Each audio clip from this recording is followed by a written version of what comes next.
It is possible that quite a number of people have not come across the Rotoverter system, so here is some basic information on it.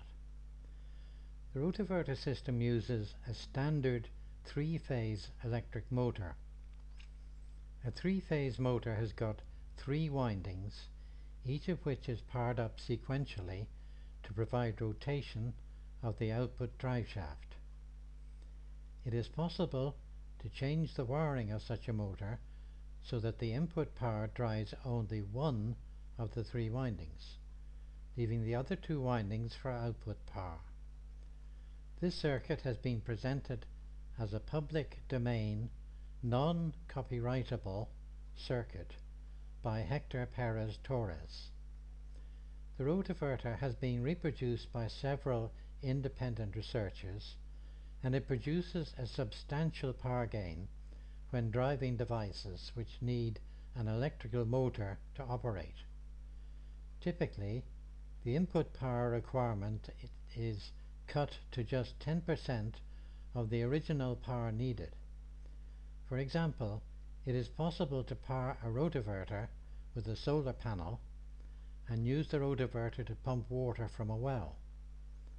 However, the greatest interest is in generating an electrical output. One method of arranging it is shown here. You've got the AC mains, which feeds to the motor, along with two capacitors, which will be discussed later. There's a coupling between the rotoverter motor and an alternator. The alternator has got three phases in its output power, which with either a special single block device or 6 separate diodes can then give a DC electrical output from the input provided on the turning of the alternator shaft. The output device is usually an alternator. It's driven by a three-phase mains powered 3 horsepower to 7.5 horsepower motor. Both of these devices can be standard asynchronous squirrel cage motors. The drive motor is operated in a highly non-standard manner. It is a 240 volt motor with 6 windings, as shown below here, and the input voltage for the motor should always be a quarter of its rated operational voltage. A virtual third phase is created by using a capacitor which creates a 90-degree phase shift between the applied voltage and the current. The arrangement needs a different value capacitor when starting as compared to when the motor is running normally. The best capacitor size for any particular drive motor has to be determined by experiment with that particular motor. A capacitor switching box can be very helpful because you're going to put an extra capacitor across the run capacitor that's there all the time the motor is running. The capacitor shown here can produce any value from a half a microfarad to 31.5 microfarads, and it can be rapidly switched to find the correct resonant value for your particular motor. These values allow combined values of 0.5, 1.0, 1.5, 2.0 and so on by selecting the appropriate switches to be on or off. Should you need a value greater than this, then wire a 32 microfarad capacitor in place permanently and connect the substitution box across it so that you can test higher values step by step to find the optimum value of capacitor to use. The capacitors need to be powerful, oil-filled units with a high voltage rating. In other words, large, heavy and expensive.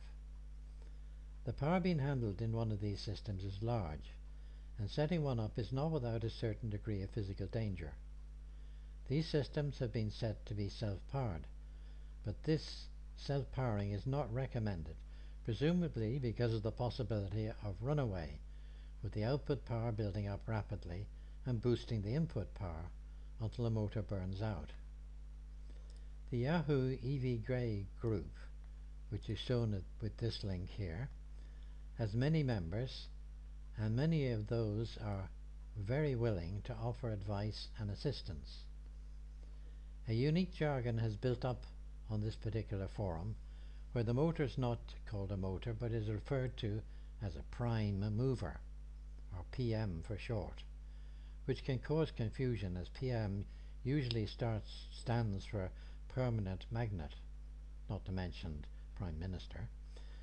Rotoverter is abbreviated to RV, while DC PM RV stands for Direct Current Permanent Magnet Rotoverter, and TRAFO is a non-standard abbreviation for transformer. Some of the postings in this group may be difficult to understand due to the highly technical nature and the extensive use of abbreviations, but help is always available on that particular group. To move to some more practical construction details for the system, the motor and alternator considered to be the best for this application is the Baldor EM3770T 7.5 horsepower unit.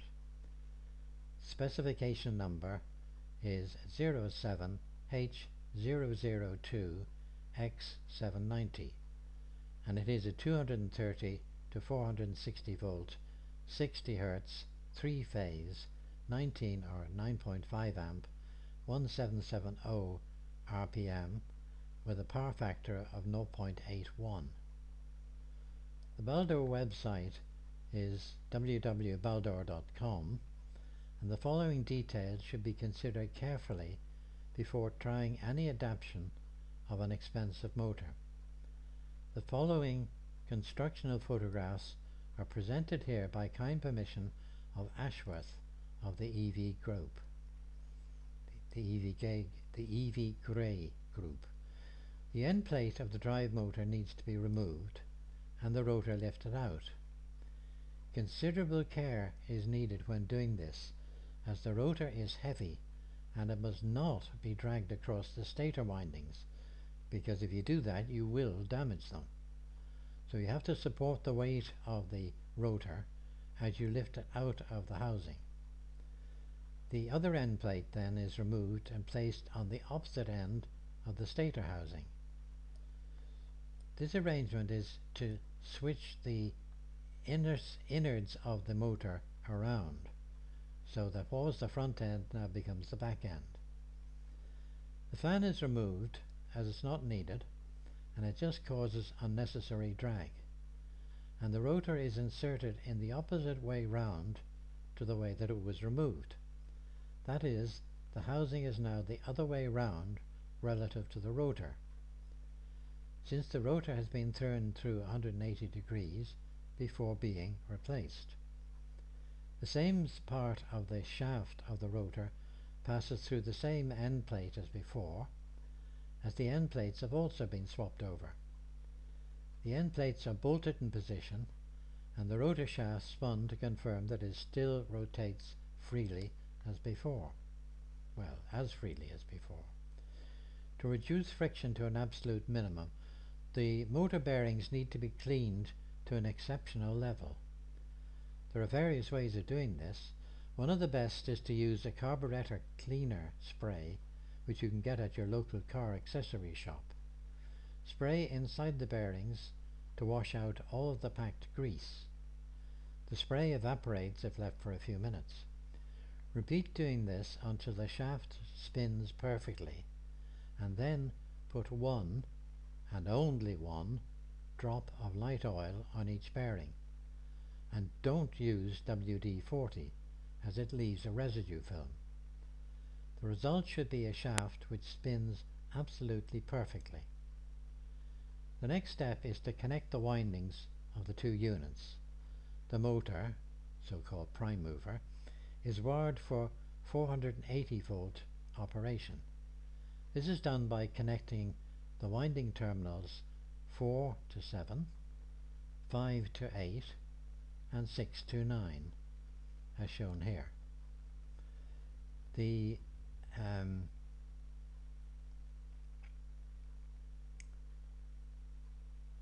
this motor were operated in the standard way, a 480 volt three-phase supply would be connected to terminals 1, 2 and 3, and there'd be no capacitors in the circuit.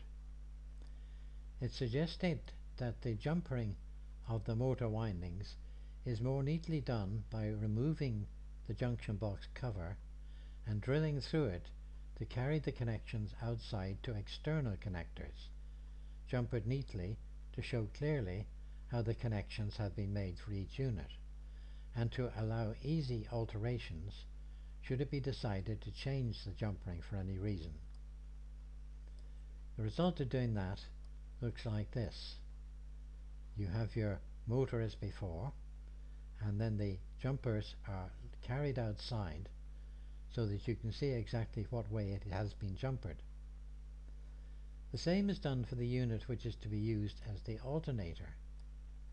To increase the allowable current draw, the windings inside the motor are connected to give the lower voltage with the windings connected in parallel, as shown here, with terminals 4, 5 and 6 strapped together, 1 connected to 7, 2 connected to 8 and 3 connected to 9.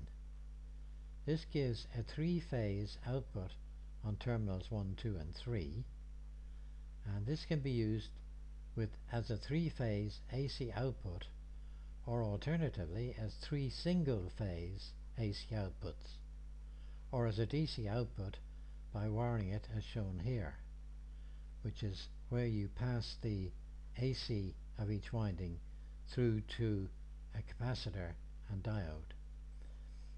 The motor and the alternator are then mounted securely in exact alignment and coupled together with a standard inline connection. The switching of the direction of the housing on the drive motor allows all of the jumpering to be seen on the side of the two units when they're coupled together facing each other. The input drive may be from an inverter driven from a battery, and the battery can be charged via a solar panel. The system now needs to be tuned and tested. This involves finding the best starting capacitor, which will be switched into the circuit for a few seconds at startup, and the best running capacitor value. That's the capacitor which will be in place all the time that the motor is running. To summarize, this device takes a low power 110 volt AC input and produces a much higher power electrical output, which can be used for powering much greater loads than the input could power. The output power is much higher than the input power. This is free energy under whatever name you like to apply to it. One advantage which should be stressed is that very little in the way of construction is needed, because you're using off-the-shelf motors and no knowledge of electronics is actually needed, which makes this one of the easiest to construct free energy devices available at the present time. One slight disadvantage is that the tuning of the prime mover motor depends on its loading, and most loads have different levels of power requirement from time to time. A 220 volt AC motor can also be used if that is the local supply voltage.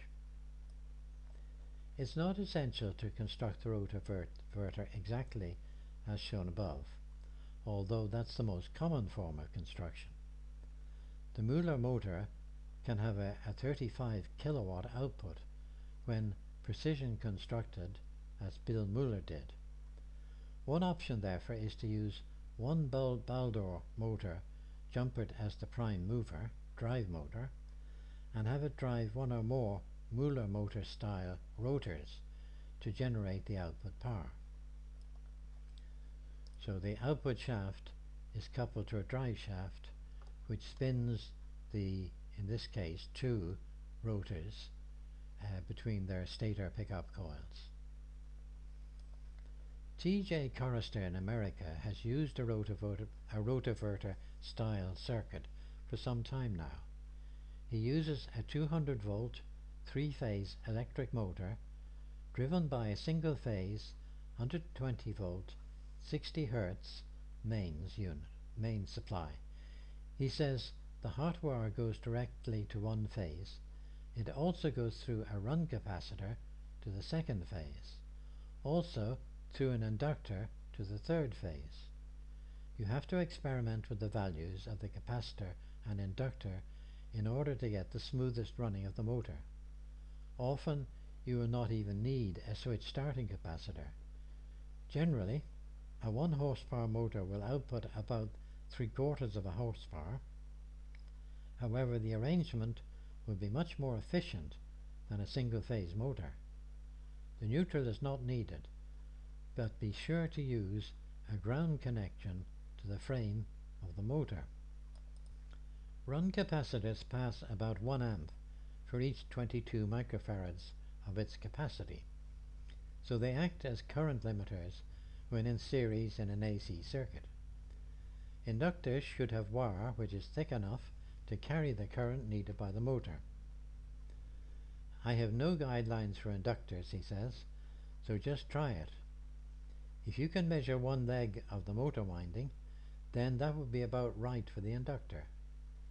The inductor value is adjusted by trial and error until you find the value where the motor runs most smoothly. If a starting capacitor is needed, then just parallel a starting capacitor and switch and connect a bleeder resistor to the run capacitor. The circuit, he says, is like this. You have the 3 windings of the motor connected in a delta form. You've got an inductor across one, you've got a capacitor across the other, and the input is through the normal supply line here. 120 volt AC is coming through. Phil Wood has many years of experience working with all varieties of electric motor, and he's come up with a very clever circuit variation for the rotoverter system. His design has a 240 volt prime mover motor driven with 240 volts of AC. The revised circuit now has automated startup, and it provides an extra DC output which can be used to power additional equipment. His circuit is shown here. You have the windings of the motor connected in series as before, with the 240 volt AC input. You've got the capacitor there, another non-polarized capacitor here, diode bridge in 2 positions, and the starting run capacitor with its bleed resistor in that particular position. Phil specifies the diode bridges as being 20 amp 400 volt, and the output capacitor is 4000 to 8000 microfarads at 370 volt working. The on-off switch on the DC output should be 10 amp 250 volt AC working. The circuit operates as follows. The charge the charge capacitor C which is there needs to be fully discharged before the motor is started, so the press button switch is pressed to connect the 1K resistor across the capacitor to discharge it fully. If you prefer, the press button switch and resistor can be omitted and the switch to the DC load closed before the AC input is applied. The switch must then be opened and the AC connected. The starting capacitor S, which is there, and capacitor R, which is there, both operated at full potential until capacitor C begins to charge. As capacitor C goes through its charging phase, the resistance to capacitors R and S increases, and their potential capacitance becomes less, automatically following the capacitance curve required for proper AC motor operation at startup. After a few seconds of runtime, the output switch is operated, connecting the DC load, which is there. That's the switch we're talking about here. And by varying the resistance of the DC load, the correct tuning point can be found. At that point, the DC load resistance keeps both of the capacitors R and S operating at a potentially low capacitance value. The operation of this circuit is unique, with all of the energy which is normally wasted when the AC motor is started being collected in the output capacitor C. The other bonus is where a DC load is powered for free, while it keeps capacitors R and S in their optimum operating state. The DC load resistance needs to be adjusted to find the value which allows automatic operation of the circuit. When that value has been found and made a permanent part of the installation, then the switch can be left on when the motor is started, which means that it can be omitted. If the switch is left on through the starting phase, capacitor C can be a lower value if the DC load resistance is high enough to allow the capacitor to go through its phase shift. The capacitor values shown above were those found to work well with Phil's test motor, which was a 3-winding 5 horsepower 240 volt unit. Under test, driving a fan, the motor draws a maximum of 117 watts, and a variable speed 600 watt drill was used for the DC load. The motor operates at its full potential with this circuit. The circuit will need different capacitors for operation with 120 volt AC supply. The actual values are best determined by testing with the motor which is to be used, but the following diagram is a realistic starting point, and that's because it specifies the values of the components that are being used in the circuit.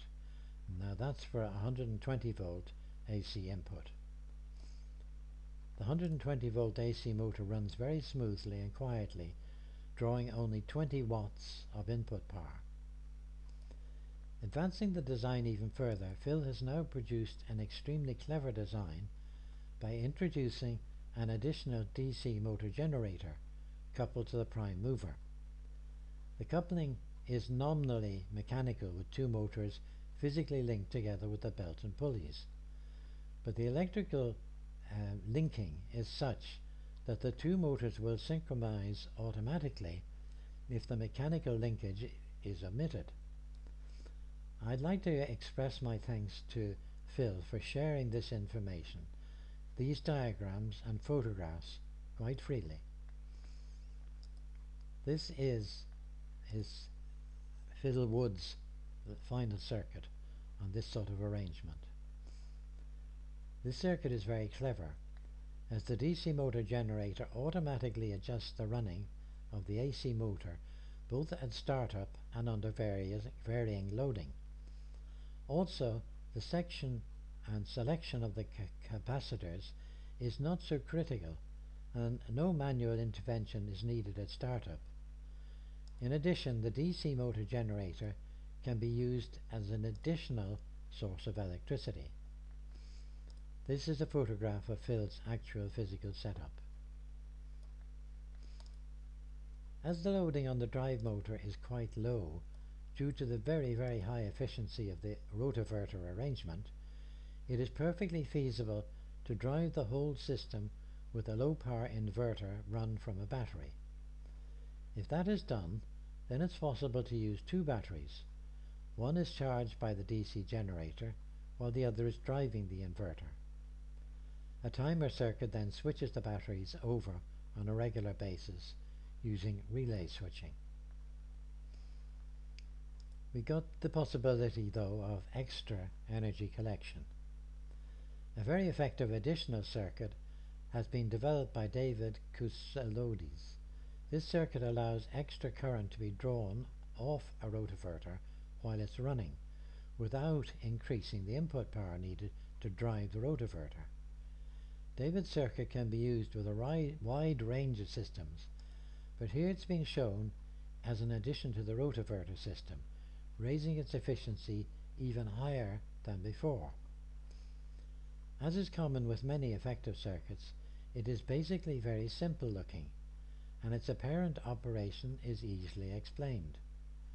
The objective is to draw additional current from the rotoverter and use that current to charge one or more batteries without loading the rotoverter at all.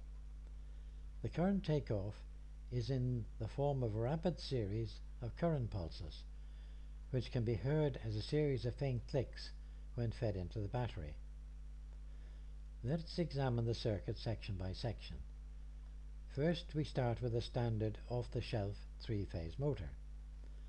In this example, the motor is a 7.5 horsepower motor, which, when wired in rotoverter mode, using just a single phase supply as shown here, only draws a very low amount of power when running, especially if the single phase supply is about 25% of the voltage rating of the motor. Because the running power draw is so low, it's possible to run this motor from a standard battery powered inverter, but the current draw at startup is some 17 amps, so the mains is used to get the motor started, and then the motor is switched from the mains to the inverter.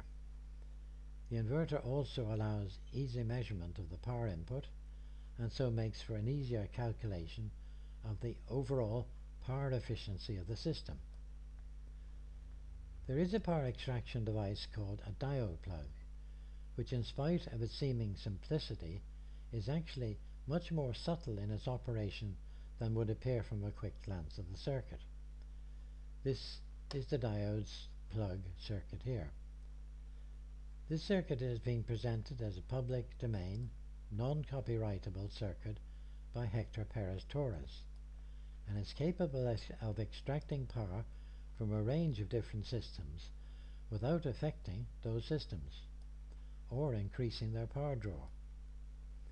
In this circuit below here, just the first half of the diode plug is used, although it should perhaps be stressed that it would be perfectly feasible to raise the efficiency of the circuit even further by adding extra components to duplicate the power feed from the battery, drawing on both parts of the diode plug circuit. For clarity, this is not shown here, but it should be understood that it is possible, and indeed desirable, extension to the circuitry described here. When the motor is running, high voltages are developed across the windings of the motor. As only the first half of the diode plug is shown here, we will be capturing and using the negative going voltages. These negative going pulses are picked up, stored in a capacitor, and used to charge a battery using this particular circuit here. Here we have the same rotoverter circuit as before, with high voltage being developed across capacitor C1, which is here. The battery charging section is a free-floating circuit connected to point A of the motor. That's point A there.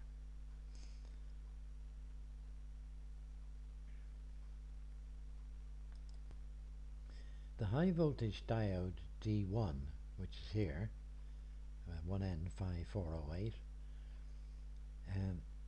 is used to feed negative going pulses to capacitor C2, which causes a large charge to build up in that capacitor. The appropriate moment, the PC851 opto-isolator is triggered. This is the opto-isolator here. When it's triggered,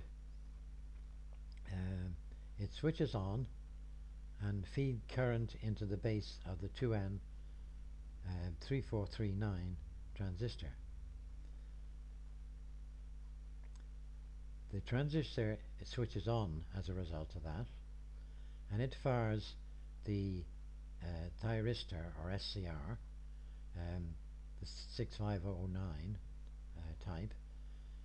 It effectively switches capacitor C2 across the battery, being here, and this discharges the capacitor into the battery. This feeds a substantial charging power pulse into the battery. As the capacitor voltage drops, the thyristor is starved of current and it turns off automatically. The charging sequence for the capacitor starts again with the next pulse from the windings of the motor. The only other thing to be arranged is the triggering of the opto-isolator. This should be done at the peak of a positive voltage on the motor windings and has been built like this. Here we have the rotoverter motor as before, with the voltage developed in C1 being used to trigger the opto-isolator. It's done by passing through D2 to a voltage level setup controlled by the turns of this preset. That feeds it back through to the neon and on through the 1K resistor to the LED part of the particular opto-isolator. And you adjust the 10-turn preset here so that the neon fires at the peak of the voltage wave coming from the motor. Although the adjustment screw of most preset resistors is fully isolated from the resistor, it is recommended that adjustment of the screw be done using an insulated mains tester type of screwdriver or a solid plastic trimmer core adjustment tool. The circuit to test one half of the diode plug is then this, which is the first diagram and the second diagram combined together. The switch SW1, which is here, is included so that the charging section can be switched off at any time, and this switch should not be closed until the motor gets up to speed. All wire connections should be made before the power is applied to the circuit. Capacitor C1, which is shown as a 36 microfarad, has a value which is optimized for the particular motor being used and will normally be in the range of 17 to 24 microfarads for a well-prepared motor.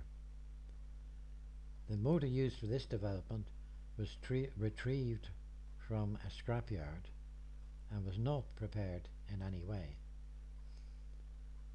As said before, please understand that the capacitors we're talking about here are oil-filled types.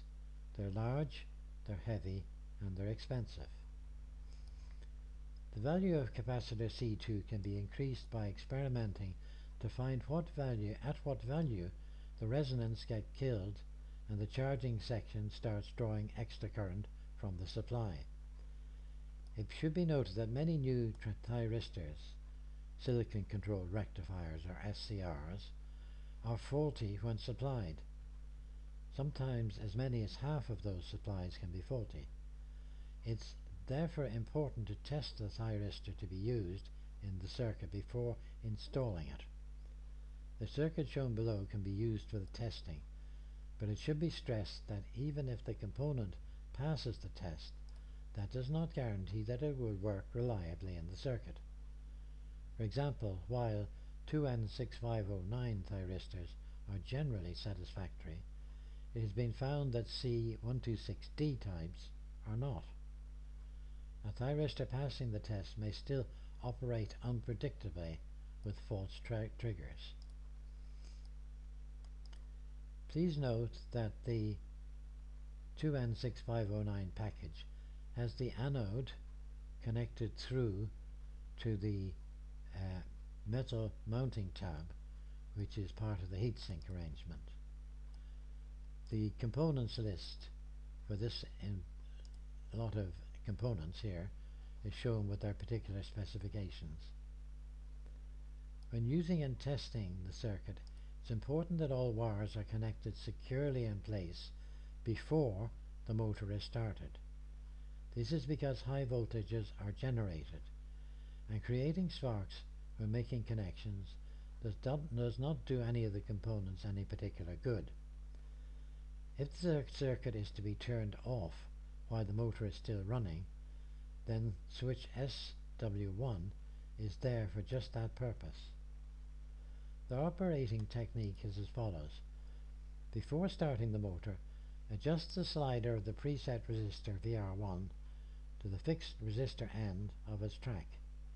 This ensures that the charging circuit will not operate, as the neon will not fire. Power up the circuit and start adjusting the preset resistor very slowly until the neon starts to flash occasionally. There should be no increased load on the motor, and so no extra current draw from the input supply. If there is an increase in the load, you will be able to tell by the speed of the motor and the sound that it makes. If there's an increase in the load, then back off VR1 and check the circuit construction. If there's no increased load, then continue turning VR1 slowly until a position is reached where the neon remains lit all the time. You should see the voltage across the battery being charged increase without any loading effects on the motor. If you use an oscilloscope on this circuit, please remember that there is no ground reference voltage and the circuit is not isolated. Here's a picture of David's actual board construction. There are various ways for building any circuit. This particular construction method uses plain matrix board to hold the components in position, and the bulk of the interconnections are made underneath the board. The charge collecting capacitor is made here from two separate polypropylene 440 volt capacitors wired in parallel. David has opted to use a separate diode on each capacitor, as this has the effect of doubling the current carrying capacity of a single diode, and it's a popular technique in pulse charge circuits where sometimes several diodes are wired in parallel. David has included a heatsink, which he marks as being not required, but you'll notice that there is insulation between the SCR and the heatsink.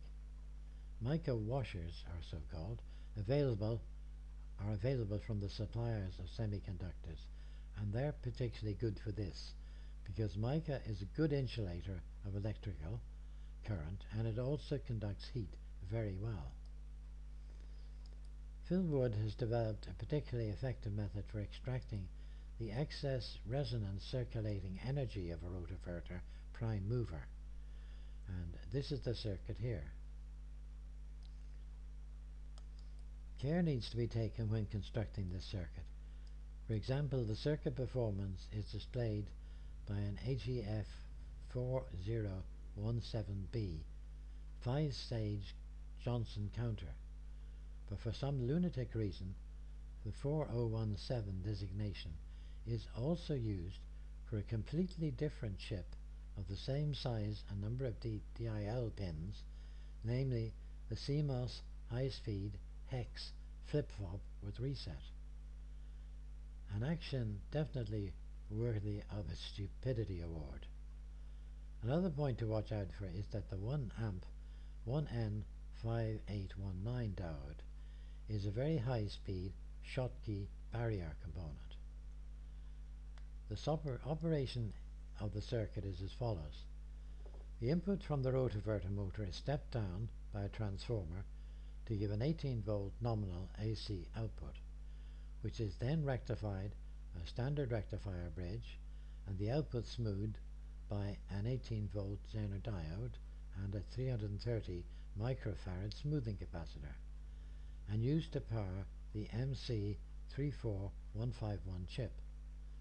This DC power supply line is further dropped and stabilized by a 15 volt Zener diode and a 47 microfarad capacitor, and it's used to power the LED display chip HEF 44017B.